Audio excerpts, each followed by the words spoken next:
Halo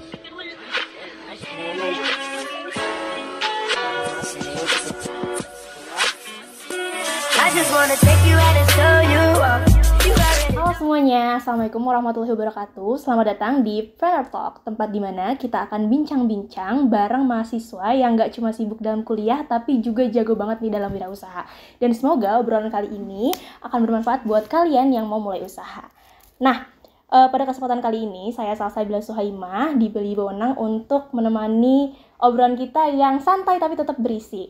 Dan hari ini kita kedatangan tamu spesial dari DPWK Undip tahun 2024, yaitu Mbak Nata. Halo Mbak Nata. Hai. Gimana nih kabarnya Mbak? Apa udah siap buat bincang-bincang hari ini Mbak? Puji Tuhan kabar aku baik dan aku juga ada siap banget nih buat mengisi Planner Talk ya. Iya, benar banget. Oke, mungkin sebelum kita ke inti acaranya, boleh dong Mbak perkenalan dulu ke teman-teman.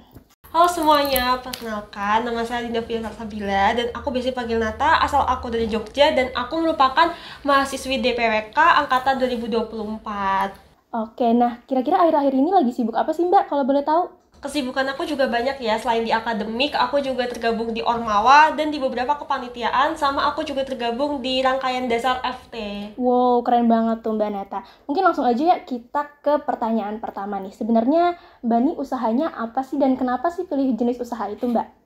Nah, kalau untuk usahanya itu, aku kayak bikin beads aksesoris gitu. Biasanya aku bikin produknya berupa gelang, cincin, kalung, dan juga seperti phone strap dan juga kayak bag charm gitu sih.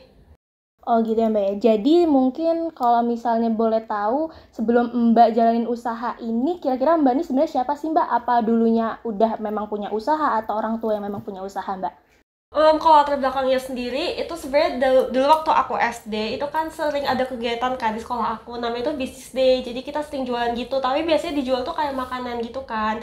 Dan kemudian waktu kelas 5 SD itu kan ada tren slime squishy, nah teman-teman aku itu tuh juga suka dengan slime, jadi aku mencoba buat jualan slime. Tapi selain jualan slime tuh aku juga ada jual kayak snack-snack gitu, jadi aku jualannya tuh kadang kayak musiman gitu, jadi kayak ngikutin tren gitu sih sebenarnya Mbak. Oh gitu, jadi emang Mbak Nata nih emang ngikutin tren banget ya berarti ya? Iya bener, aku soalnya FOMO sih orangnya. Oh gitu, berarti kalau untuk belajar usahanya nih otodidak atau pelatihan atau seperti apa Mbak?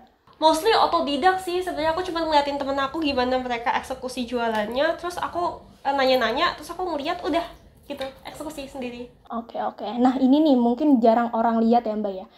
Kira-kira ada nggak sih Mbak momen jatuh bangunnya usaha Mbak nih? Kira-kira boleh dong diceritain?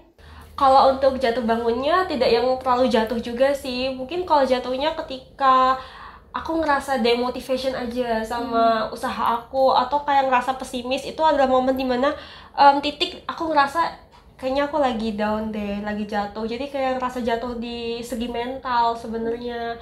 Kalau untuk yang modal gitu, puji Tuhannya jarang sih, kayak tidak ada kendala soal modal juga karena dari orang tua support, dan juga aku juga punya dana darurat juga kalau misalnya aku kayak ngerasa ini lagi rugi gitu. Gitu. Untuk masalah demotivation itu kira-kira Mbak tanggepinnya gimana tuh Mbak biar usaha Mbak tetap jalan? Sebenarnya kalau demotivation aku bisa take a rest dulu sih, kayak merefleksikan aja apa yang kurang, apa yang perlu dievaluasi, ditinjau ulang, kemudian baru aku eksekusi lagi. Dan aku juga ngelihat teman-teman aku yang punya best practice, sama aku sambil nge-scroll sosial media juga untuk menambah insight. Oke, nah selanjutnya nih Mbak, kan seperti yang Mbak tahu ya, kalau misalnya usaha untuk seorang mahasiswa itu kan pasti berbeda dengan yang udah expert ya Mbak ya. Kira-kira kasih nih tips and trick apa biar tetap waras dan bisa buat bagi waktu tuh Mbak? Kalau soal time managementnya itu biasanya aku ngelihat dari kesibukan aku. Jadi kalau misalnya kesibukan aku tuh kan nggak mesti setiap hari aku sibuk ya. Ada waktu di mana aku tuh luang. Nah ketika waktu luang itu aku mencari ide dan mungkin aku ngebuat produk-produk aku kayak eksekusi ini gimana ya baiknya. Apakah aku bikin modelnya seperti ini atau mungkin timeline atau konsepnya aku perbaiki lagi.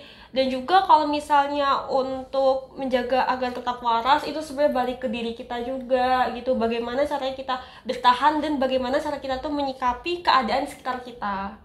Oke, sekarang aku mau nanya nih Mbak, kan banyak banget nih Mbak stigma kalau misalnya bilang mahasiswa itu yang punya usaha bakalan malas-malas kuliah, itu gimana tuh Mbak cara tanggepin orang yang ngomong kayak gitu?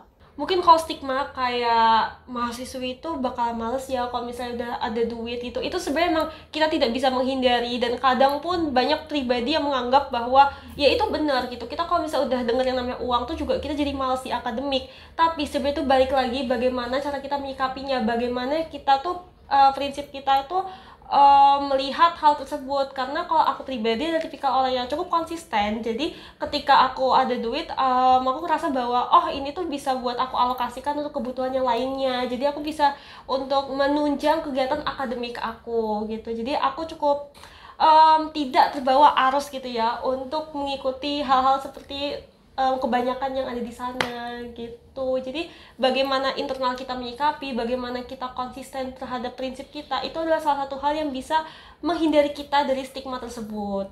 Oh, jadi intinya konsisten itu ya Mbak ya? Betul, kita harus konsisten. Oke nih, buat teman-teman yang di luar sana kira-kira masih ragu buat mulai usaha, boleh dong kasih pesan atau ya 1-2 kata lah Mbak. Pertama, konsisten, dan yang kedua tuh jangan takut untuk keluar dari zona nyaman. Kenapa? Karena dulu waktu aku bikin mengelonca ini, sebenarnya aku juga cukup keluar dari zona nyaman gitu kan. Aku tuh bukan tipikal orang yang suka desain yang rame, yang tabrak-tabrak gitu. Biasanya aku sukanya 1-2 warna aja. Tapi karena aku jualan ini, aku ngeliat dari customer aku, oh mereka suka yang warna-warni, baru aku mencoba buat keluar dari zona nyaman, dan aku udah suka gitu. Oh gitu. Yuh, seru banget ya obrolan kita hari ini ya Mbak ya. Mungkin makasih banyak atas waktunya ya Mbak. Dan dari bincang-bincang kali ini kita bisa simpulin kalau jangan takut untuk keluar dari zona nyaman. Dan untuk Mbaknya tetap semangat dan sukses terus ya Mbak Nata. Amin. Mungkin sekian bincang-bincang kita pada hari ini. Saya Salsabila Suhaimah pamit undur diri, dan terima kasih untuk Mbak Nata dan juga teman-teman yang udah nemenin kita dari awal sampai akhir. Jangan lupa share dan juga follow, dan tetap semangat buat berwirausaha. Dadah! Bye!